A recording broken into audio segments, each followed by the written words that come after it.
All right. I'm Joe Turner, and this is the City Manager Unfiltered Podcast, a podcast for city managers and other public sector executives. It is the most influential local government podcast in America, and with me today is my friend, Daniel Rosemond. We've never even met, but he's my friend because I feel like we've known each other quite a while now.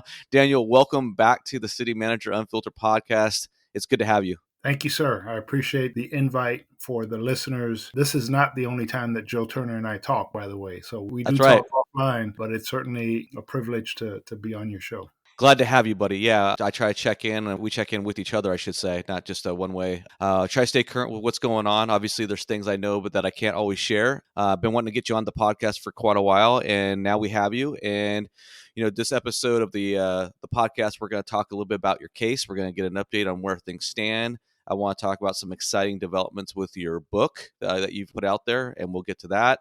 And then also just get a general update on where you stand personally with your business and your situation. You're now in the Charlotte area, as I understand it, correct? Correct. Charlotte, Mecklenburg County. How are things going? What's going on with East to West Development Corp?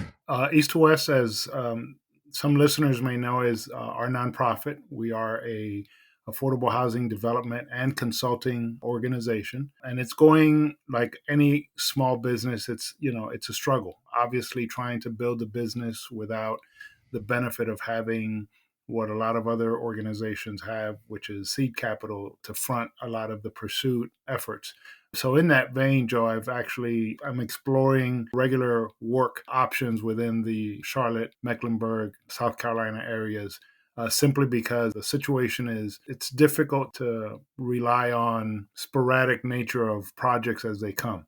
And so to that end, while that's my preference, I also recognize that, the rent is due every month. And so you don't have the benefit of telling your landlord, hey, wait, 3 months until this project is done to be able to make the rent payment. So in that regard, I've actually thrown my hat in the ring for a couple of positions, not a manager position, but a couple of deputy positions, a couple of department director positions. So we'll see what happens. What type of department head positions are you interested in pursuing? Anything that is within what I call my wheelhouse. I applied for Charlotte Mecklenburg Schools, for example. I applied for a position as director of capital projects, something that I've got experience doing, managing those types of projects in terms of building. It's really in line with what our organization does. I applied for a deputy county manager position with York County. I applied for a social services director with City of Gaston County, beg your pardon. So just anything within the realm of my past experience as an assistant manager, anything like that. I've tried to be very forthright, recognizing that my goal is not to aspire to a manager position. My goal is to be, someone that can bring experience, vision, strategic planning, and leadership to an organization. So those are the things that I am confident in my abilities to bring. And so with my experience, what I'm trying to articulate is to make sure that everyone that knows and sees my resume, I'm really not gunning for anybody's job as a manager. Right. I've had my share of that. Hey, you're once bitten, twice shy, Daniel. Yeah. You know what I'm saying? I am completely cool being lower on the echelon. You quoted Ice Cube on a post. So I'm gonna quote another 90s hip hop genre. I'm just trying to make $1 out of 15 cents. So Well, now folks know. So you're out there, you're open to some opportunities in the public sector. That makes sense. That obviously with your skill set and what have you. I will tell you this, Daniel, we have not talked about this, and I'm not sure if you're aware, because I know you're kind of not super plugged into the inner machinations of the city management profession at the time, but the ICMA is looking for a CEO. Are you aware of that?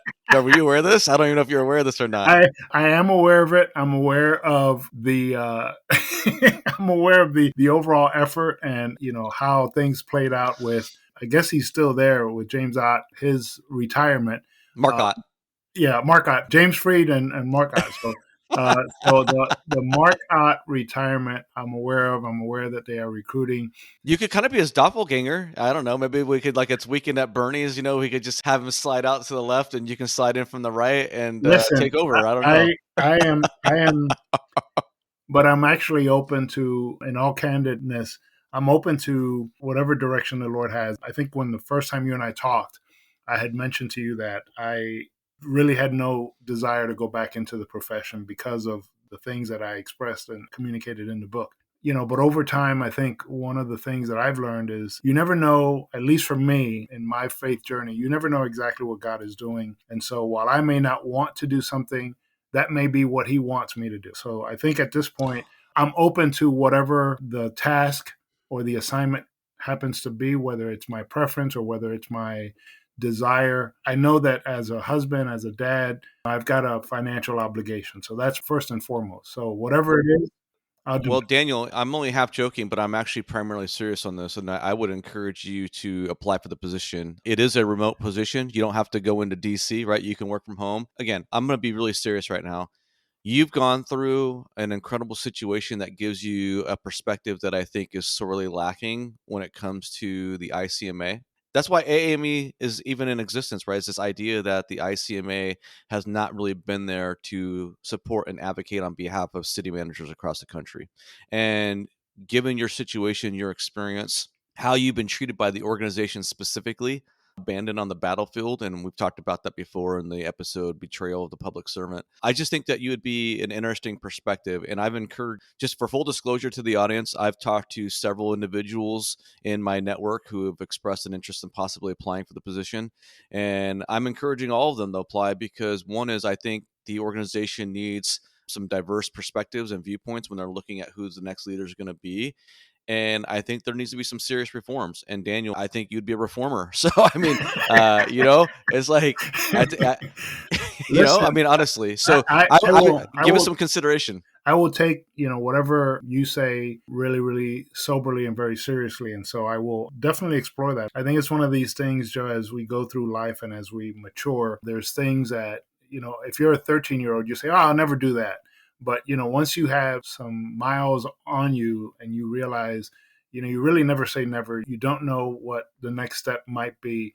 We all have our preferences. We all have our aspirations. But at the same time, sometimes life gives you or deals you a hand that you didn't expect, and you have to pivot and you have to adjust. And sometimes it's only in retrospect that you realize that it all made sense. Yeah. So that could very well be. I will definitely give Well, it some thought.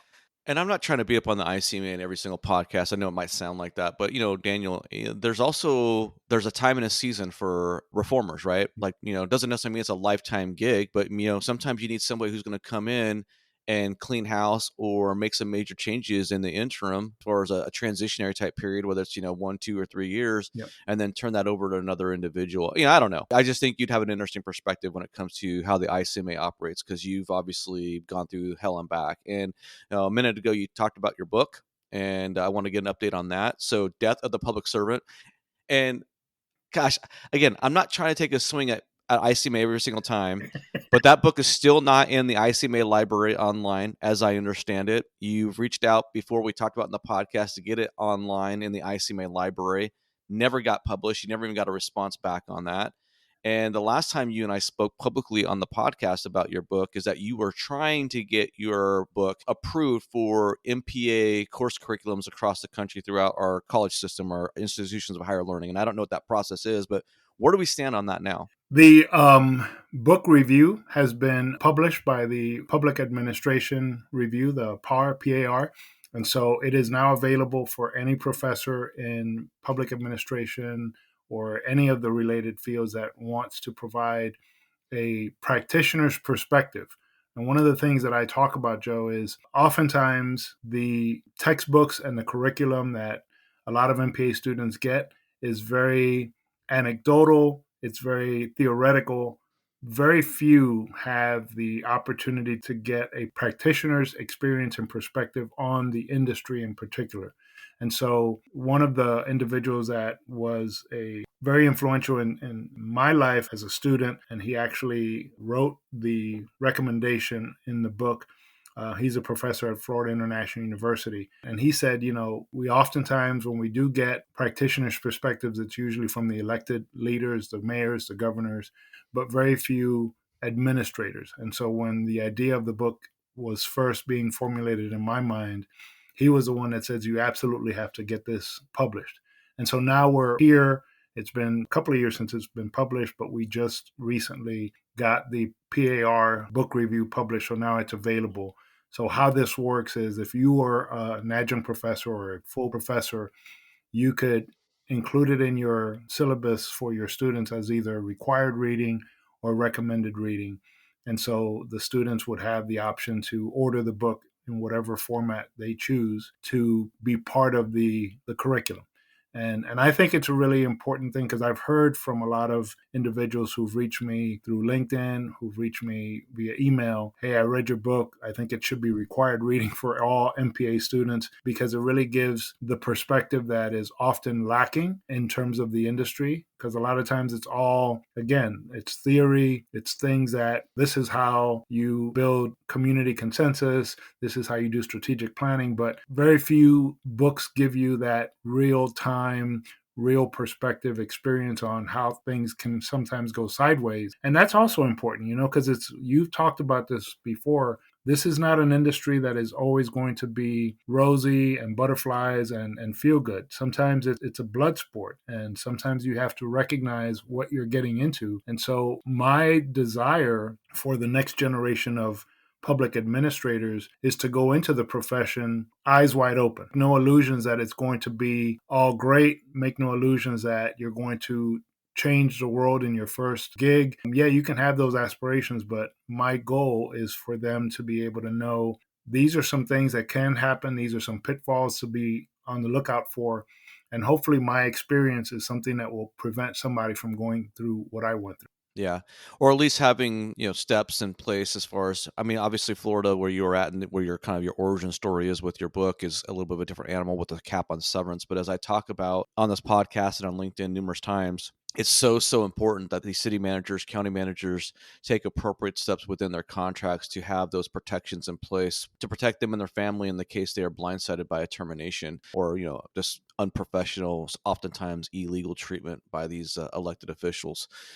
So when it comes to your book, Daniel, any professor right now, any adjunct professor, they can all assign your book as required or recommended reading Correct. and help you as far as getting some sales on the book, correct? Correct. And the fact that it's published in the PAR, in the Public Administration Review, it's a journal that goes out quarterly. The fact that the review is published there gives the book the credibility that it needs to be able to then become recommended or required reading. It's not an anomaly, or it's not something that hasn't been vetted through the academic process. It has now been vetted through that process. So there should be no pushback or no restriction on the book being recommended or required reading. I don't know if I've even seen that review. Can you send me a link to it maybe, and I can put Absolutely. that in the show notes so people can? Okay, good deal. Absolutely. Yeah. And I've never asked you this question, Daniel, but I've been kind of curious about it. Do you actually have any of these books in stock in your home, or are they just all sold through Amazon remotely, or do you actually have a personal supply that you can I actually do. send out? I keep a small supply whenever I get invited to. For instance, when we were in Florida, my wife and I were in Florida last year, and we got invited to Latin administrators group that they meet quarterly. And so my friend Russell Muniz, who's now the town administrator at Southwest Ranchers, invited me to be a special guest in that gathering. So I took a small supply of books for those that had not ordered it so they could buy it right there. So I keep a small supply whenever there's an opportunity to be somewhere. I just take some copies and sell them right on site. The reason why I ask is I know Amazon takes a cut, obviously, of the sales. I don't know to what degree. I've never tried selling a book on Amazon, It's but it's it's it's egregious, man. I mean, we got to keep is it? Jeff Bezos and being able to buy another $400 million yacht. So it really is. I think. Let me just say this: a lot of people, not a lot, but a handful You're of not making million. You're not making millions off your book, no, right? that's where I was going.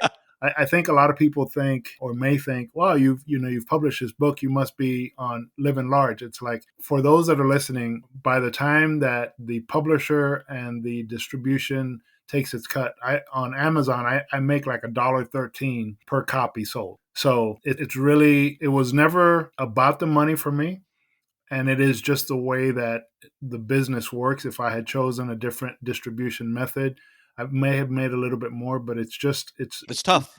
it's tough. It's tough, and Yeah. unless you are somebody with a name like a celebrity, that publisher will give you a book deal, which is, kind of the misnomer. A lot of people think, oh, you're going to get a book deal. They're going to give you 20 grand up front. Like Yeah. seven-figure advance, right? Yeah. You ain't Hillary Yeah. Clinton. That You does. ain't Hillary Clinton. Yeah. That doesn't work unless you are a Hillary Clinton, unless you are a Barack Obama or Michelle Obama or somebody with a internationally recognized name. It just doesn't happen. But for me, it was never, like I said, about the money. It was about Getting your message out. opportunity to tell my story in an unadulterated fashion that was not going to be edited by, news media or some other perspective. It was me in my own voice through my, the lens of what I was experiencing and how I was seeing that experience. Yeah.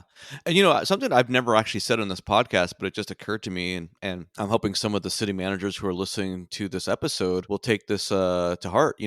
There's nothing preventing you from buying 5 copies for each one of your elected officials and give them some assigned reading. I mean, you know what I'm saying, Daniel? Yes. I mean, it's like, get your elected officials to read this book. It's an easy read. It's not an academic book by any stretch of the imagination. A lot of city managers get frustrated because they feel like no one really knows like what it's like to be in our shoes, in our position. Well, your book is one of the closest things that you can get to putting somebody else into your position because you write it for like the layman. I would encourage a lot of the city managers to, make it assigned reading for your elected officials, for crying out loud, So anyway, just a little plug there for your book, Daniel. I wanted to always give you some love on that. Appreciate it very much, sir. Absolutely. So I want to remind you all about Kudo.ai. If you are in a community where you have a lot of non-English speakers, if you have a large population of individuals who are hard of hearing, who have trouble participating at city council meetings and public hearings, I would like to invite you to check out Kudo.ai.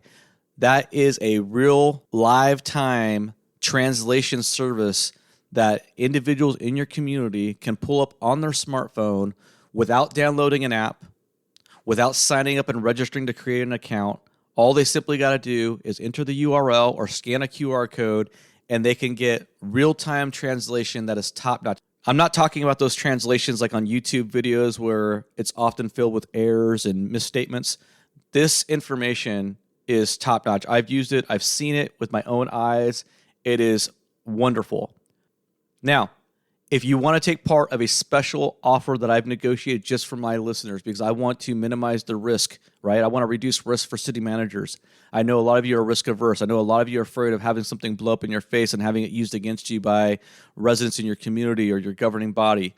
I've negotiated a risk-free trial. You can try this software for a month without cost. It's absolutely no cost, no obligation, risk-free. If you'd like to sign up for this risk-free trial, go to kudo.ai/CMU. That's kudo.ai/CMU. I am very confident that if you have a significant number of individuals in your community who have difficulty following along to your city council meetings, to your public hearings, your planning commission meetings, that this software, this technology is the perfect answer. It's the solution for that problem, and you can try it risk-free at kudo.ai/CMU. Let's turn our attention to the heart of the matter, right? And that is an update on your case.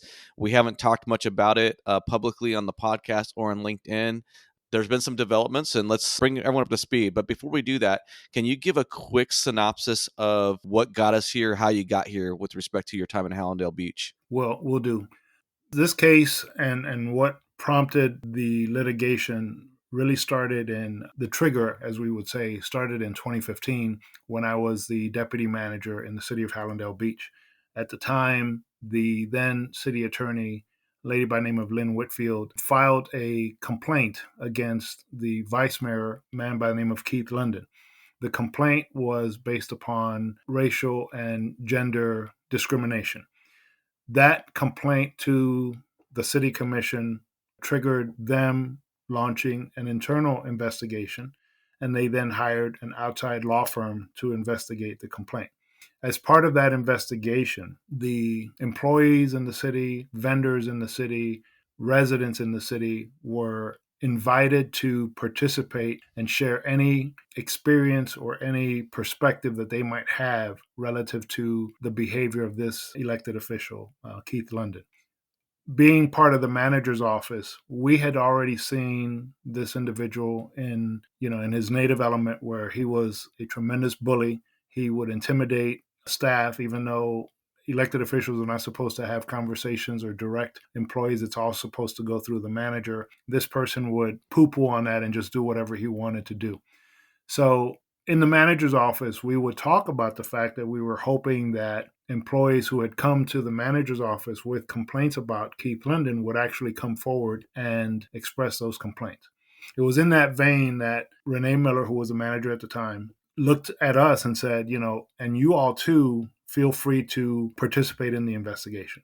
And so I did. I went to my assigned appointment with the external attorney, and they asked me questions relative to Lynn's complaint. Remember, it was about racial and gender discrimination. And so the questions were very poignant about, had I ever seen Mr. Linden do those things to anyone, including Miss Whitfield, or to anyone else? And I said, no, I haven't. And it was kind of a dud because they were expecting people to just really have that. And I said, look, the guy is a real jerk, but he's a jerk to everybody. I haven't seen any preferential treatment in terms of who he's more of a jerk to than not. And then they said toward the end of it, they said, well, is there anything else that you might want to share? Is there anything else that you've seen regarding his behavior that would provide concern?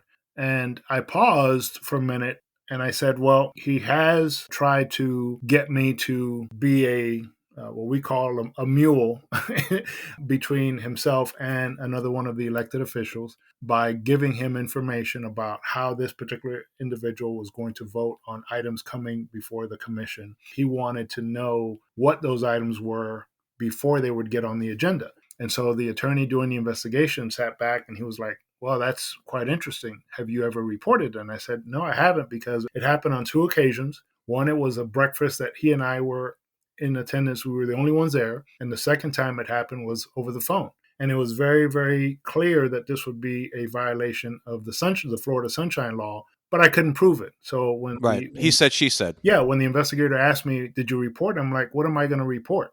There's nothing to report. There's no evidence that I could bring if I were to make that accusation. So not only that, Daniel, not only is there no evidence you can bring, but then you're putting a target on your back by calling out the mayor. I mean, that's a catch-22. Yeah, he was not the mayor at the time. He was the vice mayor. But what's interesting is that even though I said that there was no violation of the Sunshine Law, the investigator in their final report said on the summary, the executive summary said, and then Mr. Rosemond's testimony relative to what Mr. Linden did, if it were true, would be a violation of the Florida Sunshine Law. And it was really, really interesting because it said if it were true. Now, mind you, this happened in 2015. I was not the city manager at the time. Later on that year, Renee decides to resign. I was considered to be her replacement. So I then became the incumbent. So the final report from this investigation that started in 2015 was issued to the commission in February of 2016. So I had been on the job a month and a half officially when the actual report came out. So when you mentioned about having a target on my back, that's exactly what it was like. Even though it turned into. Yeah, there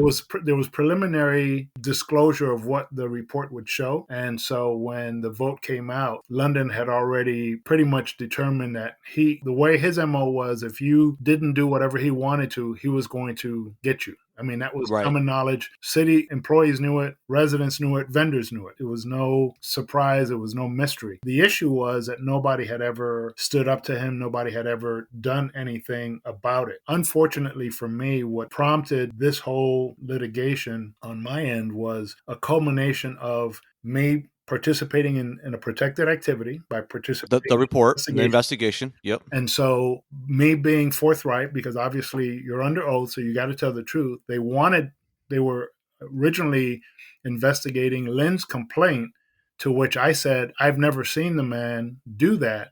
But what I have seen is this. This has been my experience. And it ended up being worse from the standpoint of the consequence to my testimony. So that's what prompted the whole thing. Fast forward the 2016 elections, he was able to get his third person to participate as an additional commissioner, Annabelle Taub. and she won the election. She beat out the late Bill Julian. And for those that don't know, and this is all the details are in the book, but she became the commissioner in November. And before she was officially sworn in, they were already scheduling a special meeting at which time the city attorney would be terminated and I would be terminated, both for cause. Yeah. It was just a surreal turn of events. And that's what started everything. Can't believe it's been almost 10 years, Daniel, for you. I mean, that's just insane.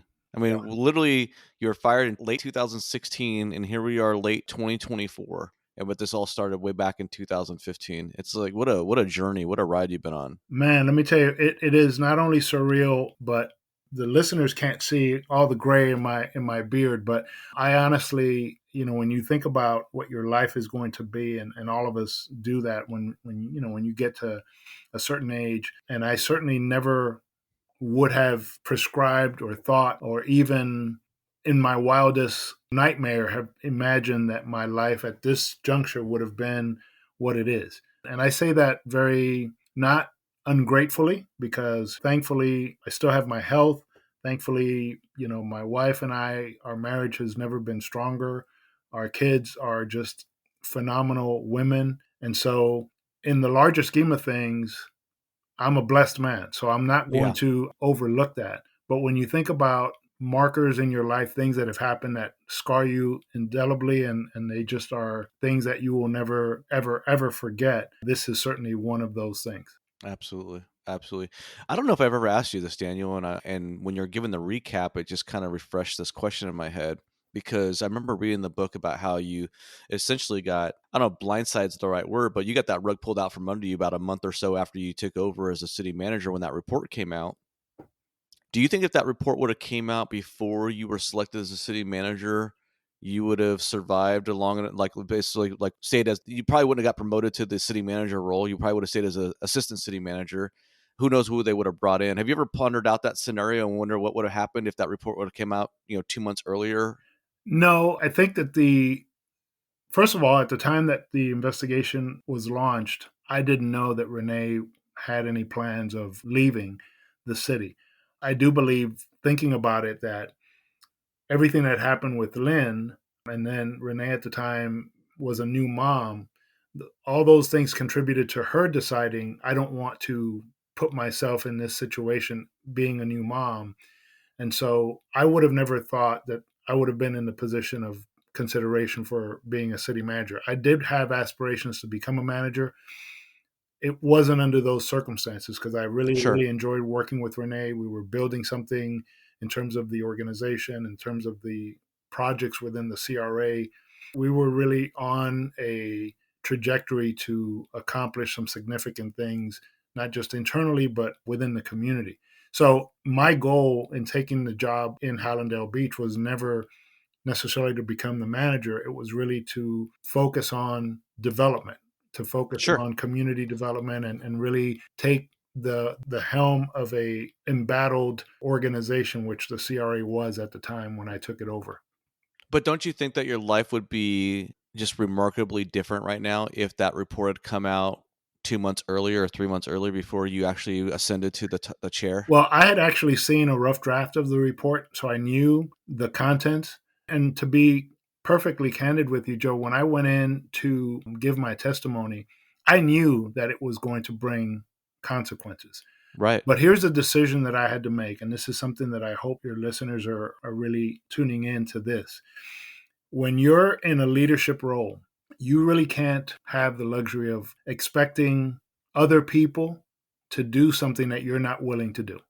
And that was a decision point for me when Renee and the other assistant managers and I were in her office and we were talking about the investigation. Certainly we didn't talk in details, but we were just saying that it was important for everyone to understand that if they had something to say, now was the time to say it. And so I pondered that decision, not for any other reason other than to say, you know what, if organizationally we're going to try to create a culture of professionalism, create a culture that people don't have to fear being intimidated or bullied, then as leaders, we have to step up and we have to be able to participate in investigation into something like that.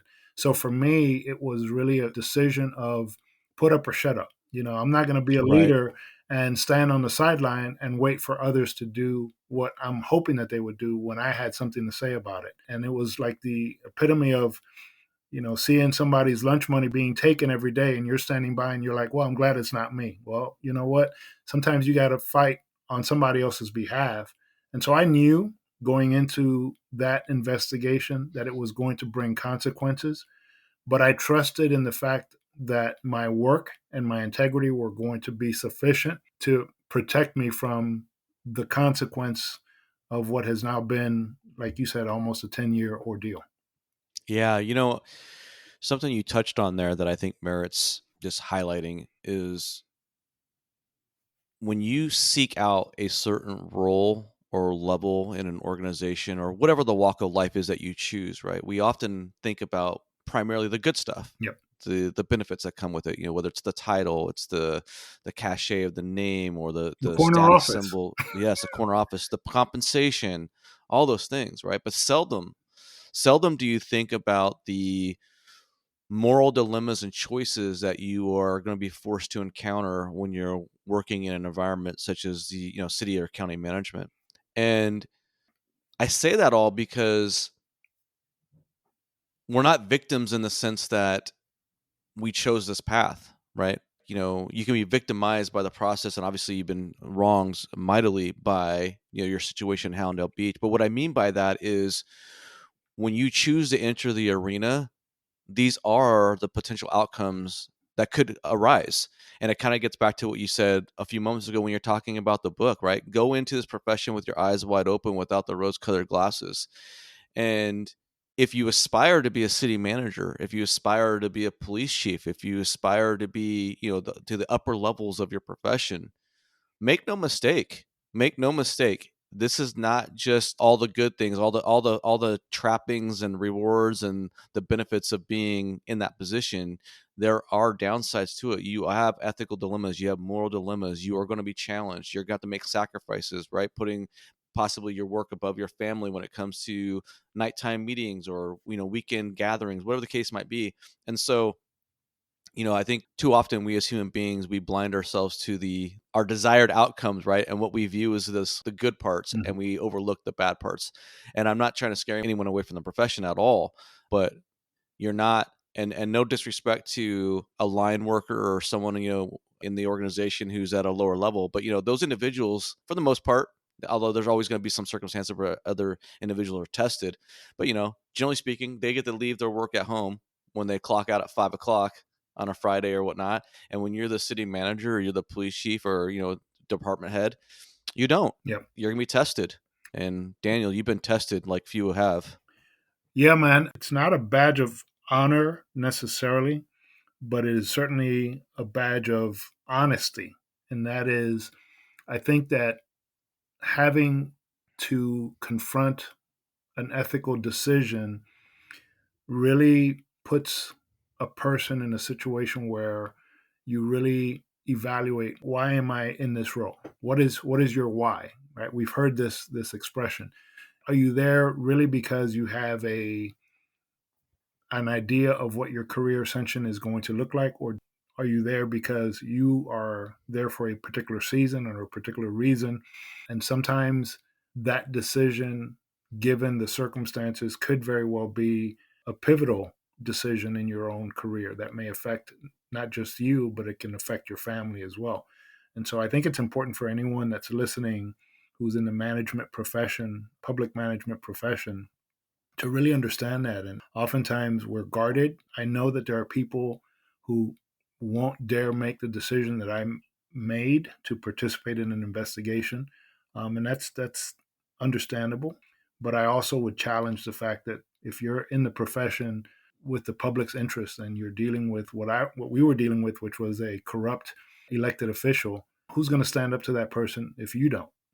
you know Right. because at that point, are you really protecting the public's interest if you have a fox in the hen house and you're not willing to do anything about it? I think, Daniel, I think that's the part that really bothers me about this whole situation is that you have Daniel Rosemond over here who's just minding his own business, going to work, pursuing his career path, and it's because of the unscrupulous acts of another individual, right? And then you're forced to make a decision based off of that person's actions that then triggers this event, right? Because you could have just said, hey, I don't want to get involved. I'm not even going to touch it, right? You're asked a question because you knew you don't have evidence. Like you don't have you don't have a smoking gun. You Right. don't have an email. You don't have a text message. You know what I mean? You don't have, it's just he said, she said, Right. right? And so you know that once that gets out, the person is going to be pissed off, obviously, Right. especially dealing with the type of person you're dealing with. And it's just, that's one of the frustrating things about, I get so, it bothers me so greatly when I see individuals who are simply doing the right thing, minding their own business, but because they are forced to respond through no desire really of their own, right? But they're forced to take action because of somebody else. It leads to this, this domino effect of life altering consequences. That just frustrates me. Indeed. Indeed. So why don't we get us up to date on where we stand now, Daniel? Because last we heard, you had this very exciting, momentous occasion. You'd won in court. Great decision for you. You'd won a multi-million-dollar judgment from a jury that took them literally like an hour or less to decide after hearing a multi-week case. Things were going great. And then what happens? The jury award, talk about a marker in your life. That's one of those moments that, I'll never forget. But the jury issued its ruling or its verdict on our case. And that was in February of 2022. 4 months later, we had a bench trial for the front pay portion of the case, where we were also successful in our bid. We didn't get what we wanted, but we got a front pay award from the judge from the bench trial. And that was in July of 2022.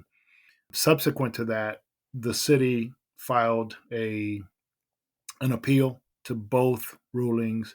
Without getting into the technical terminology, I'll just provide for the listeners, Sure. kind of the milestones. So they issued their appeal. That process took a long time because you have the right to be able to request an extension. Each side provides their motion for the hearing, and then the appellant, in this case the city, once they file their motion, then our side files its response, then they get another opportunity to provide a response to our response, and then it goes into the kind of the pipeline for the appellate court. In this particular case, it was the Fourth District Court of Appeals in West Palm Beach. That was the So, yeah, and so to give the audience an idea, like you had this second win in July of 2022 or something like yeah. that, and we did our podcast interview, I think, roughly July of 2023, Mm-hmm. and this appeal was still ongoing, Yes. right? Yes. And it wasn't until after, well after that interview aired. In fact, that interview, the last interview in that series, aired in September of 2023, Daniel, because it was a 3-part series. And I remember because I released it right before the ICMA conference in Austin. And then at some point, what happens? So the appellate court finally granted the hearing, which is not a guaranteed thing because each side submits their brief, their motion, and the appellate court can either decide to have a hearing in person, or they just read the briefs and render their decision. So the appellate court decided to allow for a hearing, and that actually took place in February of 2024, almost to the day. It was almost very eerie. One of my attorneys said, what is it about you and Valentine's Day that you have us in court, right? So it was really, um, it was kind of an ironic thing. But the appellate hearing took place. I think that you had provided, not I think, you did provide to the listeners a link to the hearing for them to be able to see it. That's Um, correct. and it was really, I will say this, Joe, my wife and I were encouraged. We had another good friend of ours, Melissa Prasser, who joined us, just to provide moral support. So she was in the courtroom, and both sides were given like 12 minutes to present their side, and then for the appellate court to ask questions. For those that are unfamiliar, the Fourth District Court of Appeals happens to have, I think it's a total of 15 appellate court judges. So in an appeal, 3 judges are assigned. So we had 3 judges that were listening to the case. In listening to the questions and the exchanges between the appellate judges, we walked out of there so encouraged because we thought man, if we thought that having the victory in February of 2022 was significant, hearing the exchange of the appellate court judges was even more profound because they clearly had read all of the transcripts, they had been familiar with the case, and it was I felt like they had seen me, they had seen the injustice, and we were just like waiting for a ruling. That process took about 4 months for them to issue the ruling. And of course, in this time, we are riding high in terms of everything that we had heard and seen and thinking this is finally going to be over. We're going to, finally put this thing to bed. And I happened to be in Florida on June 5th that I get a call from Brian, my attorney, Brian Lerner. Brian Lerner, And what's the name of his law firm? Just to give him a little shout out. Kim Von Lerner. Yep. In Fort Lauderdale, best law firm by far, in my opinion, in the country. So plug to them. But I got a call from Brian, and he says, "Hey, we just got the ruling from the Fourth DCA, and they didn't rule in our favor." And I was leaving a meeting. I was actually meeting with a church organization that wanted to do some development on their property. And I'll tell you, Joe, I sat in the parking lot, and I'm listening to Brian tell me this, and I really thought it was a joke. I said, "There's no way that this is happening." And as he continued to talk, my heart just dropped because I can imagine. I could not fathom that outcome. And he's like, I haven't finished reading the ruling. I'm just leaving court, but they ruled against us. And it was one of those moments that just you are sucker punched to a point where you just don't know what to do. I struggled having the conversation with my wife because I was still processing it. So I called her immediately after, and she thought, when I told her I just got a call from Brian, she thought that we were going to hear that it was over, that we had won. And when I told her, her the emotion that she expressed was just profound anguish. She could not catch her breathing. I heard our youngest daughter come in the room and trying to console her, and it was I was processing the news, but at the same time being many miles away, listening to my wife cry inconsolably, and I couldn't do anything about it. I couldn't hug her. I couldn't try to hold her hand. I couldn't try to cry with her. It was just a I don't really know how to put it into words A emotionally. mixture It of was just despair and yeah, helplessness. yeah. I It mean, was it it was just horrible, horrible, horrible, horrible. I actually was driving, and I don't even know where I was going. I remember being in the car and just driving and listening to her cry, and she just cried for at least 10, 15 minutes.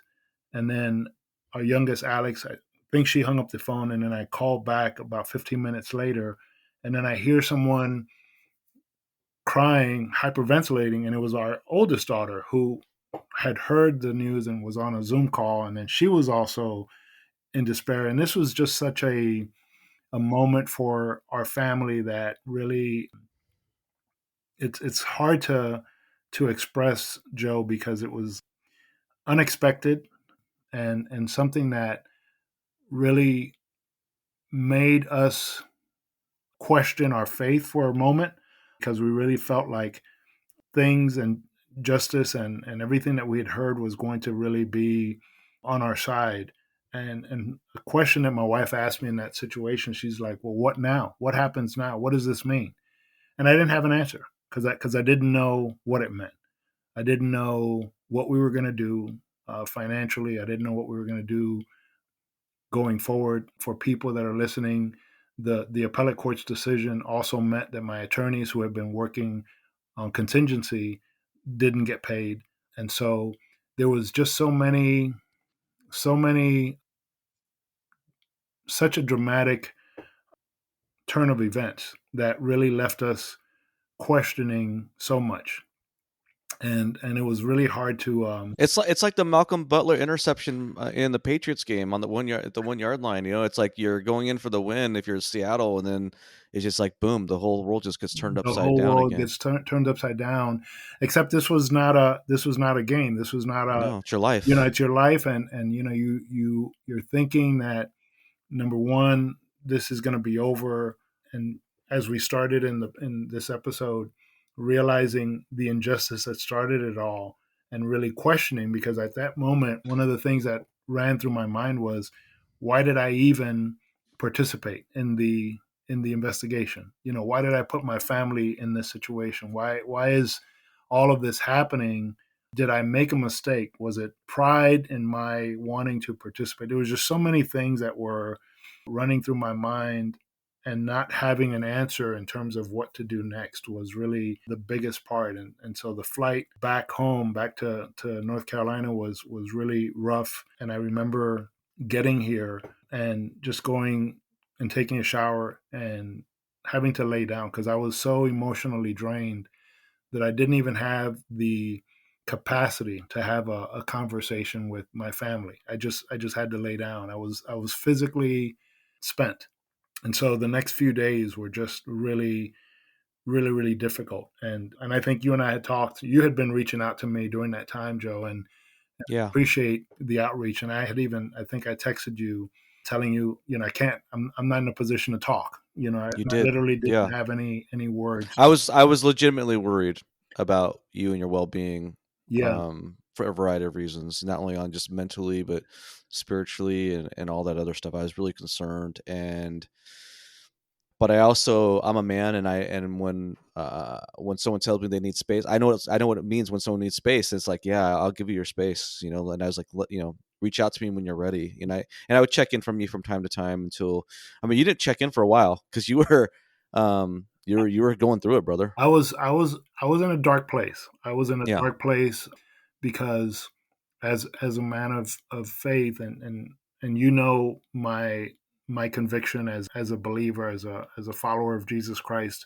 there were a lot of things, admittedly, that I just couldn't reconcile. I couldn't reconcile promises in the scripture and this situation. It to me, it was like, I remember asking God the question, not questioning, but asking God the question. Is like, how does this make sense? How are you honored where a clear injustice was done, and now this is the outcome? How does that make sense? And so it created in us individually and us as a family this tension in our walk of faith, because the worship songs that we would sing at church, it was almost like, I can't sing these songs because right now I don't believe it. you don't believe it. Yeah, It's like yeah, I don't feel it. I don't believe it. I'm angry. I'm scared, and there was just all of these emotions that I will tell you were just so difficult to process. And because this journey has been an individual journey, but it's a journey that my entire family has gone through. We all had our own, you know, moments of wrestling with the Lord, and thankfully through, I believe, the prayers of some folks and just God's grace. You know, I think one of the things that I've realized is that, you know, God has broad shoulders, and He can handle our disappointment, our anger, and even asking questions of why things are, and we are not in a position to question the creator about why things happen the way that they do. It's not our role. Just yeah, like our kids can't really question why we do the things that we do, because we have a very limited perspective. Our perspective is just our life, where, you know, God's perspective is eternal. And so it was still the sting of it. And for me, one of the things that I've had to deal with is accepting something that is absolutely in our minds as wrong, but God will allow it to happen anyway.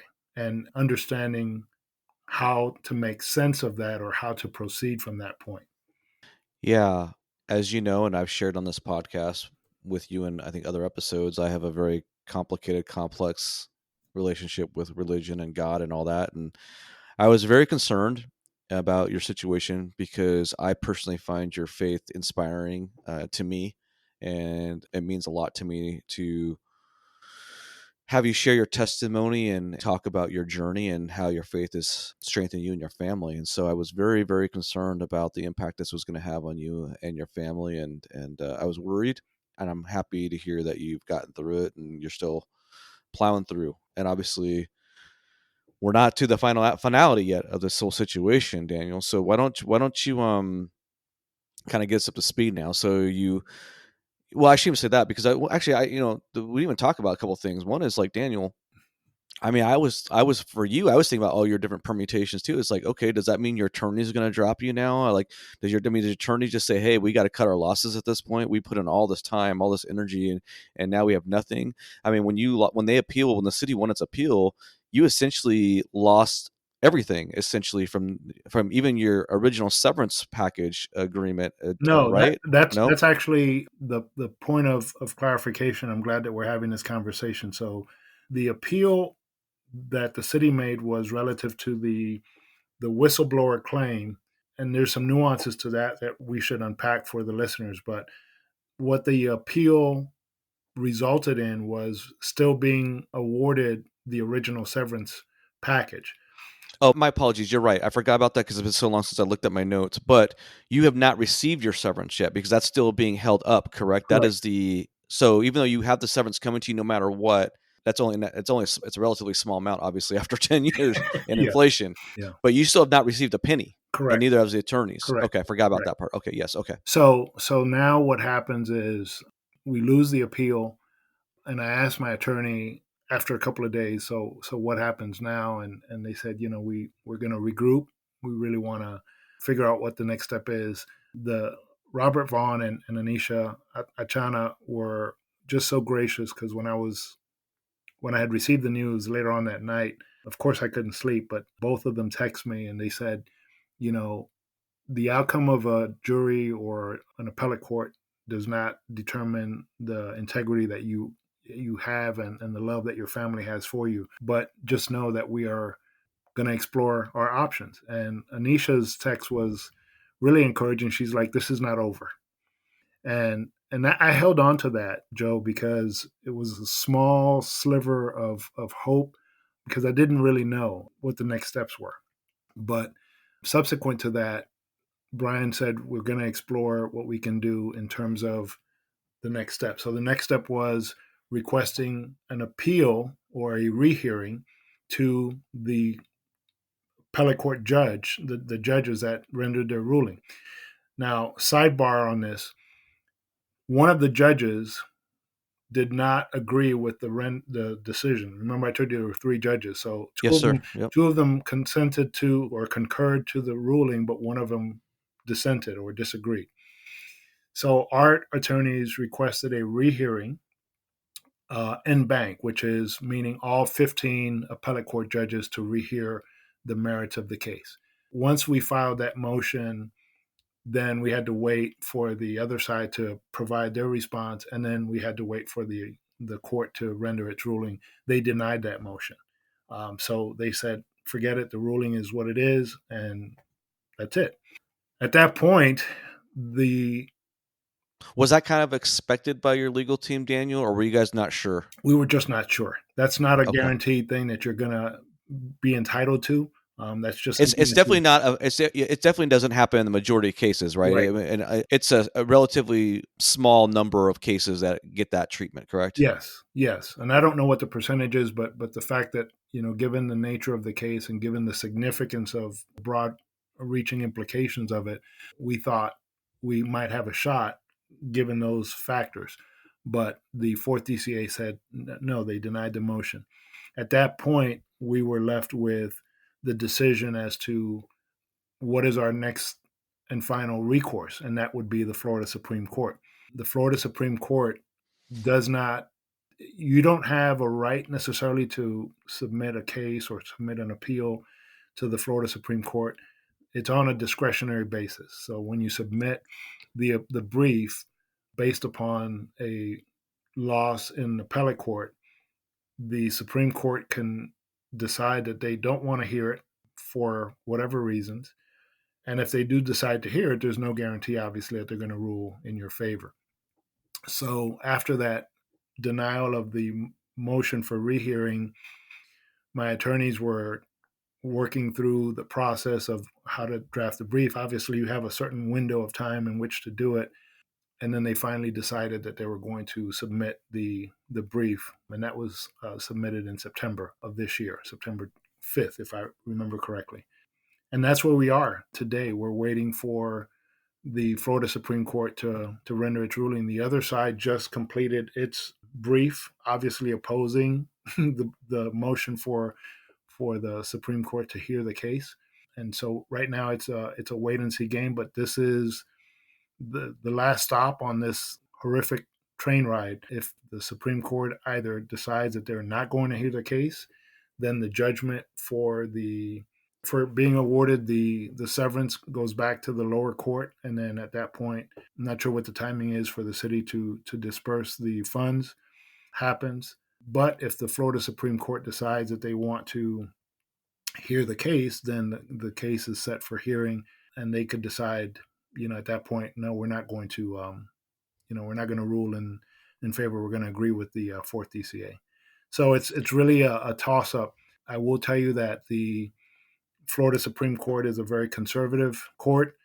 The nature of the case is one that is very, like I said, it has broad reaching implications because the premise of our whistleblower claim was that one individual influenced two other decision makers. What the appellate court determined is the legal theory on which our case was predicated does not apply. It's called the cat's paw theory. It does not apply because the person that brought the case, who instigated the decision, is himself a decision maker. And so because he is a decision maker and the other two are elected individuals, the judges determine in their interpretation of the law that the organization could not be held liable because those other two individuals failed to do their own independent investigations in the matter. Because that would mean that every jurisdiction that has an elected body would then be subject to the consequences of one individual influencing the rest of the body or the majority of the body. And that's just not something that they perceive to be legal or appropriate. On the flip side, what tends to happen is for managers that are listening is you say, well, how then do organizations get held accountable for the Right. failure of the elected officials not doing their own independent investigations on the matter? You already can't hold them accountable as people, right? They Exactly. already can't hold them accountable. So it's like if you can't hold them accountable, you can't hold the organization accountable.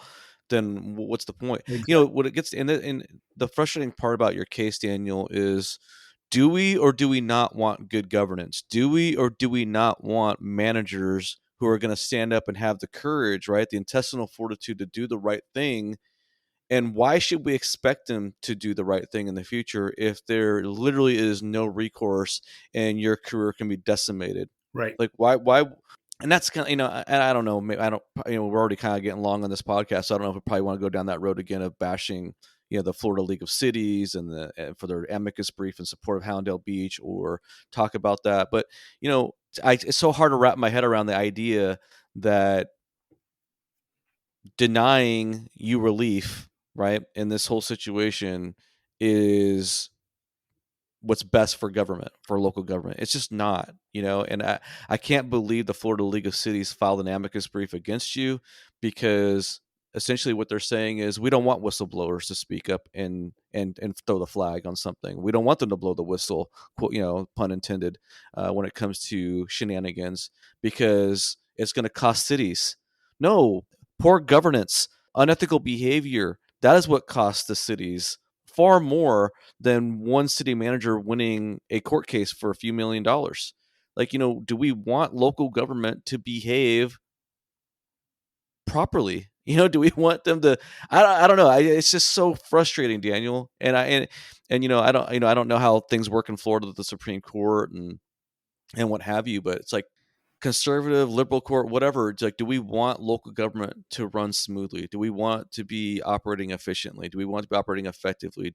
Do we want people to do the right thing or not? As managers, and your audience is mainly managers, managers have the duly responsible for accountability of the budget, accountability of their staff, accountability of the services that are provided to the residents and stakeholders, right? And those directions are given by the elected body.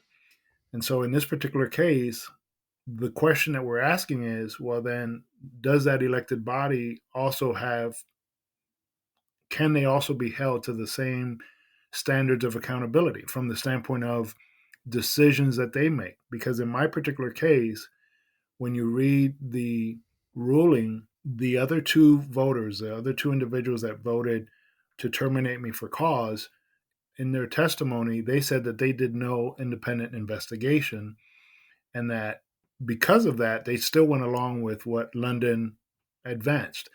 So you are, by virtue of your lack of investigation, by your lack of inquiry, by your lack of due diligence, you are saying, I'm just going to go along with it, but I'm not going to be responsible for it.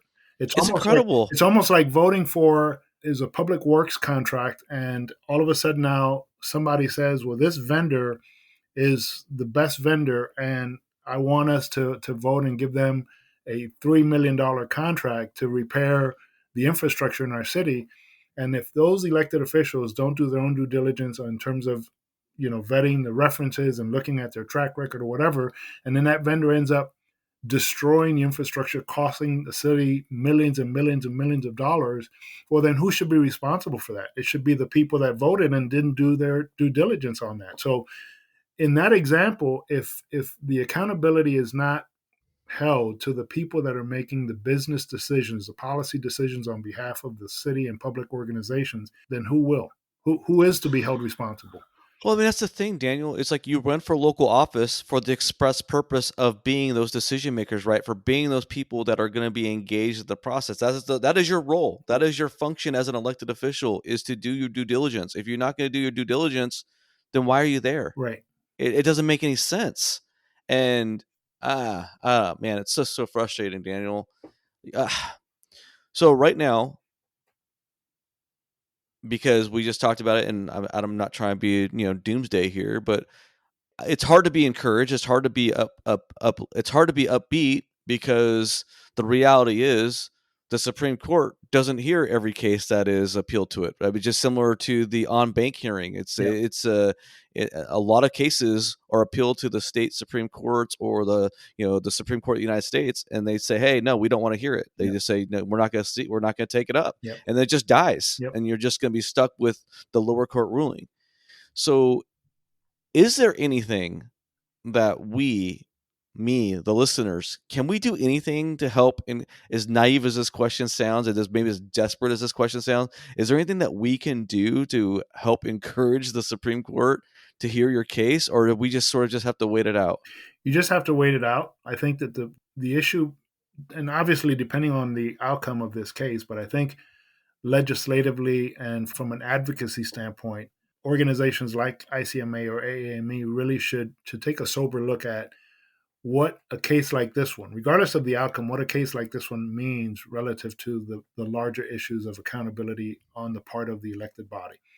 You have provided tremendous content to your listeners over the past year and a half in regard to bad governance and bad behavior on the part of elected officials. So I think beyond just calling people out in formats like your podcast and LinkedIn, I really believe that the AAME now as an organization has an opportunity to really think carefully about, hey, do we want to become the organization that is looking at how are we able to bring a greater level of accountability to the elected officials? We already know that managers and assistant managers have that level of accountability and responsibility in their jobs. What doesn't exist is that level of accountability for the elected body because they can't be sued individually because they are protected. So now the question becomes, can we really create legislation that changes somehow this governance? Because we already know that it's about dollars, and this is something that I've told my wife. For me, yes, the money is important because of the years that I've lost and the earning potential that I've had to forfeit. But I think when I look at cases through a plethora of different venues, people learn their lesson when it hits their pocketbook. Absolutely. If it doesn't hurt you in the pocketbook, then you really, it really doesn't change behavior. Behavior changes when people have to write a big fat check, and now all of a sudden it's like, well, we're not going to be able to do the things that we wanted to do because we're being idiots about what we should have done and failed to do. Well, that's why, to me, the issue has to be one of accountability from the standpoint of the payment to those that have been hurt. Because honestly, yeah, we won a $4 million judgment, but there's really no price that you can give me for my name and my integrity and my what I've had to go through. Because the nights that have lost sleep, the years that I've had to lose in terms of what I consider to be my most productive years vocationally have been, in my mind, forfeited because of a decision or the actions of three individuals. And so it's really, you can't put a Who never had to pay a cost. yeah, Who never had to pay. And that's the thing, man. It's just yeah, it's just frustrating. They never had to pay the cost, right, you know? right. And And ultimately, by the way, the three individuals are, whatever they decide or whatever is decided, it's never going to affect them personally. no, The price tag is going to be borne by the taxpayers. So absolutely. at the end of the day, and this is one of the things that we talk about in the book, is at the end of the day, that bad decision is borne by the taxpayers, by the residents of that municipality. But here's the deal. If the Supreme Court makes a bad decision, decides not to hear the case, or decides to allow this to stand even after hearing the case, taxpayers are going to pay all throughout the state and for decades to come, because there's literally no reason, no count. Like, I can't sit here in good conscience and look at somebody and say, you know what, you should do the right thing in the state of Florida, when the state of Florida has basically turned their back on public servants who are trying to do the right thing, right? If the system in place allows a public servant who does the right thing to be persecuted in such a way that their livelihood is taken away, right? And thankfully, by the grace of God, your faith in God, Daniel, you hit on it a minute ago. You have been dragged through the coals, professionally speaking. Many other individuals who have gone through tough situations professionally have seen that result in a broken up marriage. They've seen that lead to alcohol abuse or substance abuse, suicide, all different manner of negative outcomes. Thankfully, you've only been hurt financially and, emotionally, right? And that trauma that comes with that. But fortunately, you have not had to suffer those other debilitating effects of being dragged through the process of a justice system and all this other stuff. So it's like, how are we supposed to look at other public sector executives and look them in the face and say, you know what, do the right thing, do the principled thing, stand up for the taxpayer, stand up for the law, right? Stand up for, that's what you're doing. That's the irony of this whole thing, right? Is we're talking about violations of Florida's sunshine laws, Right. right? And you're standing up for that. And then at the same time, the law is basically saying, no, we're just going to abandon you on the battlefield. Is that what we want? Yeah. Is that what we want in local government? That's a really good way to put kind of the bookends on the overall issue, because at the end of the day, that's exactly the consequence of inaction. There's a saying, you've probably heard it: the only thing needed for evil to prevail is for good men to do nothing. Right. So Well, if in fact, why should a good man do something then in exactly, this case, Daniel? exactly, You're a good man who did something, and look what happened. yeah, yeah, And through every step of the recourse process, right? I shouldn't say every step, because you had a jury yeah, in an hour, less than an hour, come back and see your case crystal clear. But moving beyond that, every step of the way, The system, the institutions of power have been aligned against you. I'm talking about the city of Hallandale Beach with its unlimited resources to fight the battle with their attorneys. I'm talking about the Florida League of Cities, which is supposed to stand up for good governance, in my opinion. Right? Municipal leagues are supposed to be for good governance. They filed an amicus brief on behalf of Hallandale Beach. They took an oppositional viewpoint against you. You had the Florida City County Management Association betray you by sitting on its hands and doing nothing. You reached out to the ICMA for support. They gave you the stiff arm and said, go pound sand. They did nothing. Yeah. It leaves us with more questions than answers, and maybe this is precisely the tone that your listeners need to have, because those that are in this space and given the platform that you have as the most influential podcast in the country on this in this field, I think it's really one of those things that really have it should cause us to really ponder and really think through what this industry should look like, because we can dance around best practices and technology implementation and improved services, and all of that stuff is fine and dandy, but at the end of the day, this is to me crux of the matter, because we really have to decide as individuals, as professionals, well, what kind of organizations do we want? What kind of organizations at the local level, which is really where it matters? What kind of organizations? How do we want it run? And how are we going to hold the people that run it accountable for their actions, or in this case, their inactions? Well, Daniel, I want to read something. I literally read this morning, right before I came on the podcast and had this interview with you. Okay. This is from Brandon Ford. He is the newly elected executive board member, okay, out of Pennsylvania for the ICMA. And I'm not trying to pick on him. I'm just going to read what he wrote, because he shared a link to the ICMA CEO job announcement that's being done by GovHR, who's now MGT. Okay, and this is what his post reads on LinkedIn. It says ICMA is looking for their next CEO/executive director. Explore this unique opportunity to lead an amazing team and work with a pretty fantastic executive board at the premier leadership and management organization that advances professional local government throughout the world. Now, I'm just going to go, I'm not going to go on a rant, but I'm going to say, listen, that doesn't sound like someone who's very reform minded to me. And I'm going to leave that to the side when he talks about an amazing team and a pretty fantastic executive board, because that amazing team has persecuted James Freed, weaponized the code of ethics, and that executive board allowed the CEO to do it without any consequence. And so I'm just going to put that to the side, because I want to focus on the main point in this podcast. And I want to focus on you, Daniel. And that is the statement where he says that this is the premier leadership and management organization that advances professional local government throughout the world. Mm-hmm. Daniel, how do you advance professional local government when you have professionals being persecuted for doing the right thing and trying to make sure or ensure good governance?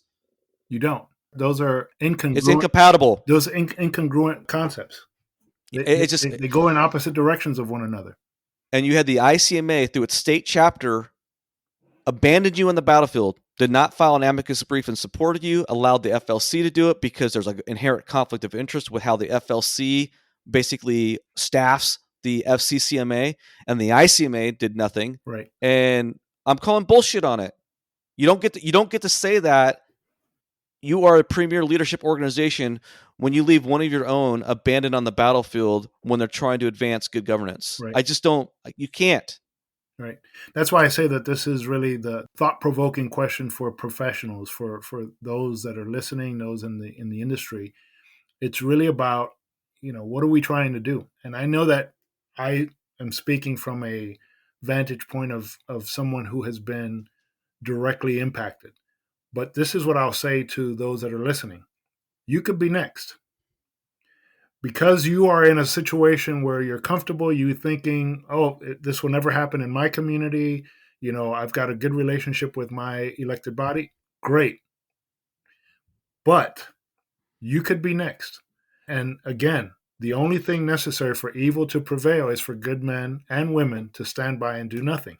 And so for me, in that decision in 2015 to give my testimony, to participate in a protected activity, was my decision to participate as a leader in my organization in what I perceive to be bad behavior on the part of one of the leaders of the organization. And I had to do that. But at the same time, you run the risk that when you do that, something is going to happen. You asked me earlier, well, what did you ever think about it? And I'm like, yeah, I thought about it, but I thought that I would have protections given my work, given my experience, given all of the things. And here we are. So the people that are listening, you're thinking, that's Daniel's story. Feel bad for him. It's a travesty, blah, blah, blah. But when it happens to you, when tragedy shows up on your doorstep, don't say that you didn't hear about it because Same. we're talking Hey, about it. same with James Freed. Yeah, And that's why I've been so passionate about both of your stories. And that's why I've been going to battle and trying to do my best I could to help both of you, is because you know what? It's not just an isolated incident. It could happen to both. It could happen to somebody else. The same way that the ICMA weaponized the code of ethics against James Freed, they could do it against someone else. The same way you've been abandoned on the battlefield while you're trying to do the right thing happened to you, it could happen to someone else. Uh, Daniel, I'm wishing you the best, brother. I thank know you, you're man. marching to the Supreme Court, knocking on their door and hoping they hear the case. Do you have any idea when? Do they have a deadline as far as when they can hear it, or have to make a decision, or does it end at the end of this term, or how does that? Do you know how that works? I have no idea, and honestly, I have unplugged my investigation of that just to be able to keep my mental sanity in check, because for people that have ever had to go through something like this, the toll that it takes on you emotionally is indescribable. I can tell you that there isn't a week that goes by when I'm not thinking of this I can only, situation. I and can't even and you imagine. can't, Yeah. you really can't. Your life is somewhat, you continue on with life, but you still have this lingering dark cloud hanging over you.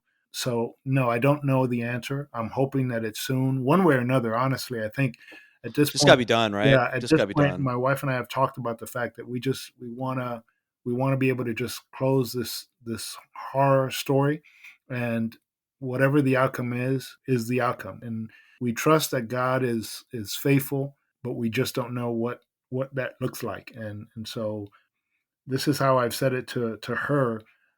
I know that God is the God of the impossible, and He can do whatever He chooses to do.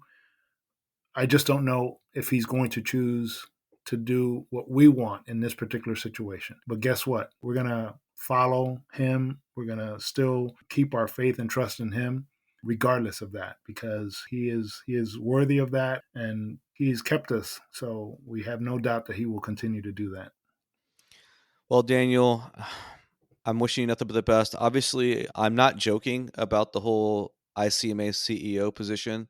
The deadline is November 15th. Okay. So if you do decide to do that, please let me know. I am making an open call to anybody who wants to compete for the ICMA CEO position. If you want to compete for it, please let me know, and I will have you on the podcast where you can talk about your vision, your goals, what you want to accomplish in that role. And same for those who are going to be doing the executive board elections coming up here soon. So I'll probably do a standalone episode talking about this in more detail. But it's time that we put a spotlight on the things that need to be done to stand up on behalf of not just the profession, but the professionals who make the profession go. So, Daniel, thank you very much for your time. I'm wishing you the best, brother. Thank you, man. And let's keep on fighting. Blessings to you and your family, man. Be good. We'll Thank you, talk bud. soon. And thank you for the shirt. I Oh, yes. appreciate it. Tell your lovely wife Maria I said thank you. I'm getting ready to go on the road here in a couple of days to do the AAME Barnstorming Road Tour, and I will take the shirt with me and get some pictures taken. There you So go. thank you, brother. You got it, bro. Be All good. right. I'm Joe Turner. This is the City Manager Unfiltered Podcast, a podcast for city managers and other public sector executives. It is the most influential local government podcast in America. If you enjoyed the content, enjoyed the program, please make sure you hit that follow, subscribe button on your platform of choice. And if you have not left a rating or review on your platform of choice, especially those Apple users, please do so today. I would greatly appreciate it. Thank you very much. Catch you next week.